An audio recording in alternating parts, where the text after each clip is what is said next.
আসসালামু আলাইকুম। আপনাদের সবাইকে স্বাগতম। আপনারা অনেকে জিজ্ঞাসা করেন, ভাই এই ক্যানভা অ্যাপস বা লিঙ্ক দিয়ে আমি কিভাবে পিডিএফটা এডিট করতে পারবো। তো তাদের জন্য আজকে আমার এই ভিডিও। আপনাদেরকে আমি যে প্রথমে লিঙ্কটা প্রোভাইড করব এটা দেখতে পাবেন। তার পূর্বে আপনি অবশ্যই প্লে স্টোর থেকে আপনার ক্যানভা অ্যাপসটা ডাউনলোড করে নেবেন। ডাউনলোড করার পর তারপর হচ্ছে আপনি এখানে আসবেন, এই লিঙ্কে আসবেন। হোয়াটসঅ্যাপে যে লিঙ্ক দিব, লিঙ্কে ক্লিক করবেন। দেখেন আমি লিঙ্কে ক্লিক করলাম, একটু অপেক্ষা করবেন, কম্পিউটারে দ্রুত হবে। দেখেন আমি ডাইরেক্ট চলে আসছি আমার সেই পিডিএফে, তাই না? কিন্তু অনেক সময় অনেকের ক্ষেত্রে এডিট অপশন থাকতে পারে উপরে, ওই এডিট অপশনটা সিলেক্ট করলেও এখানে আসতে পারবে না। তারপর হচ্ছে দেখেন আমি এখান থেকে যে কোনো কিছু সিলেক্ট করলে এডিট করতে পারতেছি। এইভাবে আপনি একটু ঘাটাঘাটি করলে নিজেই পারবেন, যে কোনো জায়গায় এডিট করতে পারবেন।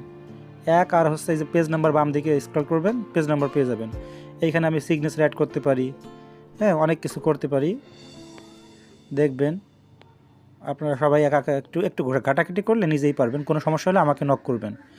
আচ্ছা, এরপর হচ্ছে ডাউনলোড। এই যে উপরে প্লে প্লে বাটনের বাম পাশে যে ডান পাশে যে ডাউনলোড চিহ্ন আছে, এটাতে ক্লিক করবেন। এটাতে ক্লিক করলে দেখেন ডাউনলোড চিহ্ন চলে আসবে। ঠিক আছে, ডাউনলোড চিহ্ন চলে আসবে। এবার এখান থেকে এই যে MP4 ভিডিও লেখা আছে, MP4 ভিডিও লেখা আছে, এইটা ক্লিক করেন। পিডিএফ স্ট্যান্ডার্ড ক্লিক করেন, ফ্ল্যাট এন্ড পিডিএফ ক্লিক করেন। এবার আপনার পেজ নাম্বার কত আছে? পেজ নাম্বার আছে হচ্ছে 1 আর 3।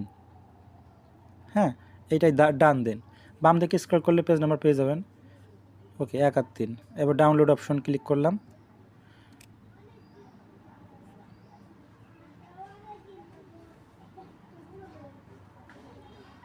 একটু অপেক্ষা করবেন,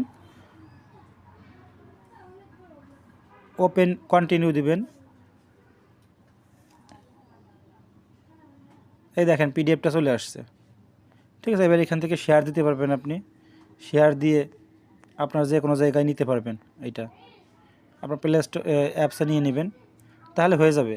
ঠিক আছে, আশা করছি বুঝতে পারছেন। কোনো সমস্যা হলে আমাকে জানাবেন।